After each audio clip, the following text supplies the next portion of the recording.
Welcome to me Priya's kitchen. ఈ రోజు మరో ఇంట్రెస్టింగ్ అండ్ హెల్దీ రెసిపీ అయిన మునగాకు ఫ్రైని ఎలా తయారు చేయాలో చూసేద్దామా. సీజనల్ గా అయితే ఇలా లేత మునగాకు దొరికినప్పుడు టేస్ట్ చాలా చాలా బాగుంటుంది. మునగాకుని క్లీన్ చేసుకున్న తర్వాత ఒక కడాయి పెట్టుకొని కొద్దిగా ఆయిల్, పోపు దినుసులు, ఒక ఎండుమిర్చి వేసుకున్న తర్వాత మునగాకుని కూడా వేసేసుకోవాలి. ఈ మునగాకులో కొద్దిగా సాల్ట్ అండ్ పసుపు వేసుకుంటే సరిపోతుంది. వాటర్ కూడా యాడ్ చేయాల్సిన అవసరం లేదు. సాల్ట్ మాత్రం కొంచెం తక్కువనే వేసుకోవాలి, ఎందుకంటే ఆకు మగ్గే కొద్దీ క్వాంటిటీ చాలా తక్కువైపోతుంది. కావాలంటే చివరిని కూడా అడ్జస్ట్ చేసేసుకోవచ్చు. డ్రై రోస్ట్ చేసుకున్న పీనట్స్ ని కొంచెం కోర్స్ పౌడర్ గానే దంచుకోవాలి. మిక్సీలో వేస్తే కూడా మరి ఫైన్ పౌడర్ కాకుండా ఇలా కొంచెం గ్రాన్యువల్స్ కనిపించేలాగా వెల్లుల్లి వేసుకొని దంచుకున్నామంటే టేస్ట్ చాలా చాలా బాగుంటుంది అన్నంలో కలుపుకొని తినేటప్పుడు.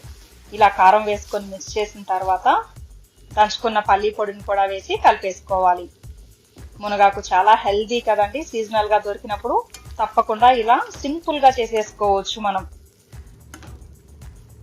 దీన్ని సైడ్ డిష్ గాను తినచ్చు, లేదా డైరెక్ట్ గా రైస్ లో కూడా కలుపుకొని తినచ్చు.